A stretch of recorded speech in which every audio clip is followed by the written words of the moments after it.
দুপুরের খাবারের পরে একটু বিশ্রাম নেওয়া যেন আমাদের প্রতিদিনের অভ্যাস। কেউ বাড়িতে থাকুন বা অফিসে, খাওয়ার পর শুয়ে বা বসে থাকার প্রবণতা প্রায় একই রকম।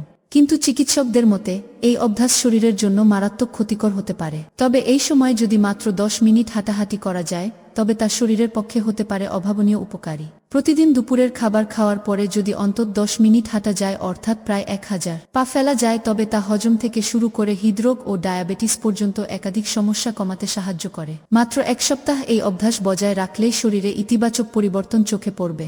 অনেকেই ভাবেন 1000 পা হাঁটা অনেকটুকু পথের ব্যাপার। বাস্তবে তা 1 কিলোমিটারও নয়। সক্রিয়ভাবে হাঁটলে এই পথ পেরোতে সময় লাগে মাত্র 10 মিনিটের মতো। অফিসে কিংবা বাড়িতে সময় বের করলেই এই অভ্যাস গড়ে তোলা সম্ভব। খাওয়ার পরে হাঁটাহাঁটির উপকারিতা। হজমের উন্নতি। খাওয়ার পরে হাঁটলে হজমের জন্য প্রয়োজনীয় এনজাইম নিঃসরণে সাহায্য হয়। এতে পেটের গ্যাস, অ্যাসিড রিফ্লাক্স ও কোষ্ঠকাঠিন্যের সমস্যা কমে যেতে পারে। ডায়াবেটিস নিয়ন্ত্রণে সহায়ক। পেশিগুলি খাবার থেকে আসা কার্বোহাইড্রেট ও গ্লুকোজ শোষণ করে নেয়, ফলে রক্তে চিনির মাত্রা নিয়ন্ত্রণে থাকে। ওজন নিয়ন্ত্রণে। বিপাকের হার বাড়ায়, ফলে ক্যালরি খরচ বেশি হয় এবং ওজন কমাতে সাহায্য করে। হৃদস্বাস্থ্য উন্নত করে।